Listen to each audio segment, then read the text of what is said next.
Congressman Ami Bera is a main discussion point in this book. Congressman Bera was elected in 2012 to represent the 7th District, which is in Sacramento area.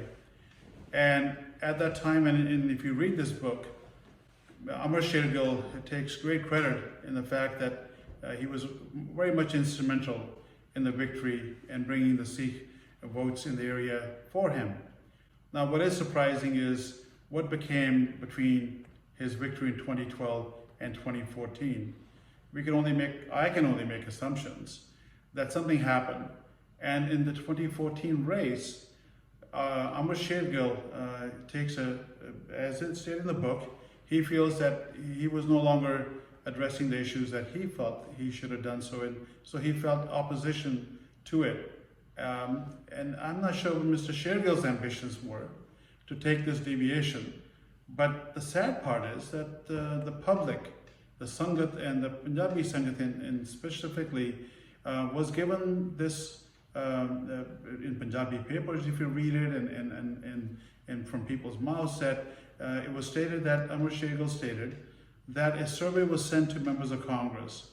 And on that survey, and based on this survey, many members of Congress agreed to the fact of the survey question, one of the questions, whereas Mr. Bera was the only one who did not do so. Well, I think that if you look at, or at least ask members of Congress, I believe none of them answered that specific question. But let me be more specific about what the question was. In his book on page 69, it says, on the survey, the question number 1 states, do you agree that thousands of Sikhs were murdered in India in November 1984 with the assistance or lack of interventions by political parties, law enforcement, military, or members of the government? Question mark. Number 2, would you, as a member of Congress, seek to remember and acknowledge the pogroms against Sikhs in November 1984, pursue justice for the victims, and to work to ensure it does not happen again? I ask you, does the word genocide even come up? It's not even there. And yet the public has been divided over the issue amongst Punjabis, that the support of Mr. Bera should be on the fact that he did not acknowledge genocide in 1984, which is kind of surprising. And yet in the booklet and on his leaflet, genocide is never used.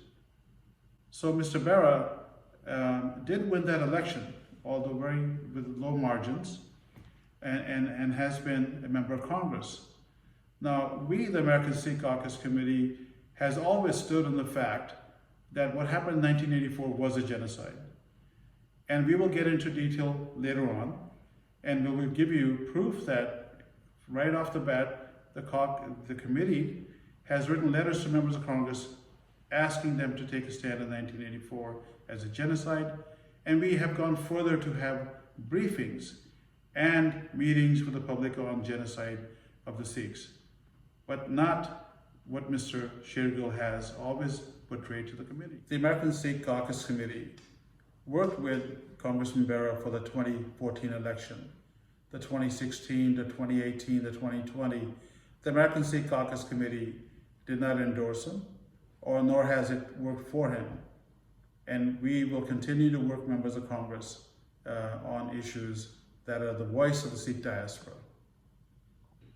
Now, as to Mr. Bera as a member of the American Sikh Congressional Caucus, as mentioned before, we, the American Sikh Caucus Committee, is a committee and an organization which has no power to dictate to the American Sikh Congressional Caucus, which is made up of members of Congress.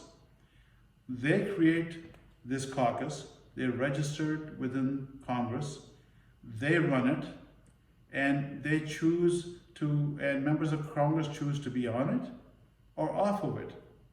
No individual from the public has any say-so on it, neither do we. So many times they said, why has he been left to be on the Congressional Caucus? And why have we not taken action to take him up? We have no power, nor we, nor anybody else. So we as the American Sikh Caucus Committee will not support anybody or wish to support in the future in ways that is against our own principles, as we had stated before, the principle of Guru Nanak. And we take a strong stand on the genocide issue.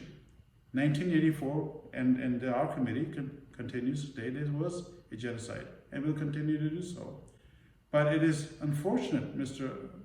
Shergill continues to state it otherwise by stating falsely that he's always advocated that this was a genocide, yet both in the record, he uses the word pogroms, but not genocide. And I'll let you be the judge of that.